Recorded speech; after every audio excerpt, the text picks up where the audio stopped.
আজকে আমি একটা বিবেস প্লেয়ারের মুখোশ খুলে দিব। তোমাদের জানতে মন চায় না নতুন যারা ক্রিয়েটর আছে লাখ লাখ সাবস্ক্রাইবার ফলোয়ার থাকার পরেও, ভালো ভিউ থাকার পরেও কেন তারা বিবেস পায় না, কেন তারা পার্টনার প্রোগ্রামে ঢুকতে পারে না? পারে না এইসব কিছু বিবেস প্লেয়ারদের কারণে, যারা উপর দিয়ে ভালোর মুখোশ পইরা আছে। ভয়েসটা শোনার পরে তোমরা কমেন্টে বইলা যেও এটা কোন বিবেস ইউটিউবার। আচ্ছা, তোমরা তো দেখা যায় এখনো, হ্যাঁ অবশ্যই তোমরা সবাই বাংলাদেশের নাগরিকই, এর জন্য চিন্তা ভাবনা বাংলাদেশের মতোই আসে। দেখো এখানে তোমরা কি মনে করো যে তোমরা আন্দোলন করে তোমরা গেরিনাকে মানে ফ্রি ফায়ারকে বাংলাদেশ থেকে উধাও করে দিতে পারবা?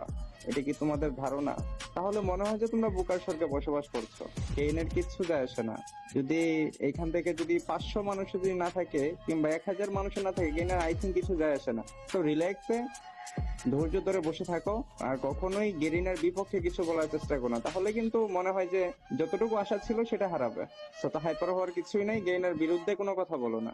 আন্দোলন করলে 500-1000 কেন করবো? পুরো ফ্রি ফায়ার কমিউনিটির প্লেয়াররা আন্দোলন করবো, তখন ঠেলা কেমনে সামলাও আমরাও দেখবো। এই সময় তোমার কিছু যায় না আসলেও গেরিনা ঠিকই যায় আসবে। যেই কাজটা তোমাদের বিবেস প্লেয়ারদের করার কথা ছিল সেই কাজটা আমরা পাবলিকরা করতেছি, সেইখানেও তোমাদের চুলকানি। যতদিন পর্যন্ত নতুন কন্টেন্ট ক্রিয়েটরদের ভিউস না দেওয়া হবে, ফ্রি ফায়ার থেকে হ্যাকার রিমুভ না করা হবে, ততদিন পর্যন্ত আন্দোলন চলবে, চলতে থাকবে। তো গাইস, তোমাদের এখন একটাই কাজ, গেরিনার যত অফিসিয়াল সাইট আছে, এমনকি যত বিবেস প্লেয়ার আছে, তাদের ভিডিওর কমেন্ট বক্সে একটাই কমেন্ট আমরা দেখতে চাই, #remove hacker।